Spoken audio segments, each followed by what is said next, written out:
أعوذ بالله من الشيطان الرجيم بسم الله الرحمن الرحيم فتولى عنهم وقال يا قوم لقد أبلغتكم رسالات ربي ونصحت لكم فكيف آسى على قوم كافرين فتولا سو وہ منہ پھیر کے چلے عنہم اپنی قوم سے. کون؟ شعیب علیہ السلام. اپنی قوم سے منہ پھیر کے چلے، الٹے پھرے. وقالا اور کہنے لگے یا قوم، اے قوم، لقد ابلغتکم بلا شبہ میں پہنچا چکا رسالات ربی اپنے پروردگار کی رسالات، اس کے پیغامات، اس کا پیغام تم تک پہنچا چکا. ونصحت اور میں نے بھلا چاہا تمہارا، لکم تمہارے واسطے، نصیحت بھی کی. اللہ نے جو وہی مجھے بھیجی تھی میں تم کو بتا بھی چکا. فکیف آسا، کیسے جلاؤں، کیسے غم کروں، کیسے جلاؤں اپنے دل کو، کیسے غم اٹھاؤں ان کا، علی قوم کافرین، جو نہ مانتے تھے ان لوگوں کا.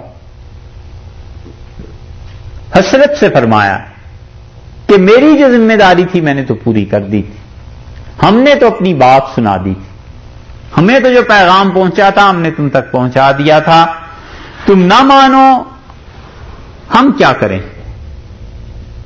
یہ بڑی تسلی ہے اللہ کے ان بندوں کے لیے جو عمر بھر کام کرتے رہتے ہیں اور قومیں پھر بھی نہیں مانتی، تباہ ہو جاتی ہیں قومیں، اور ان کی شخصیات سے فائدہ نہیں اٹھا سکتے لوگ، اور ان کا علم، ان کا فضل، تقوی ان کی ذات کے ساتھ چلا جاتا ہے. ان کے لیے بڑی تسلی ہے کہ وہ ناکام نہیں ہوئے، ناکام قوم ہو گئی. کوئی کہہ سکتا ہے شعیب علیہ السلام ناکام ہوئے؟ ناکام تو قوم ہوئی، برائی تو قوم کی ہوئی جنہوں نے نہیں مانا. شعیب علیہ السلام کا کیا، جو پروردگار نے انہیں علم دیا تھا انہوں نے منتقل کیا، اپنی قوم کو بتانے کی کوشش کی، اپنی وحی کو منتقل کرنے اور اس پہ عمل کرانے کی کوشش کی، نہیں مانے، ان کا معاملہ ہے اپنا. یہ ارشاد فرمایا ہے کہ وہ ان سے ہٹے اور انہوں نے کہا اے میری قوم والو، میں اپنے رب کا پیغام پہنچا چکا، اور نہ صرف یہ بلکہ نصیحت بھی کر چکا. اب یہ 5 قصے یہاں پورے ہوئے، حضرت نوح، ہود، صالح، لوط اور شعیب علیہ الصلوۃ والسلام. ان کے 5 کے بعد اب رسول کی بات فرماتے ہیں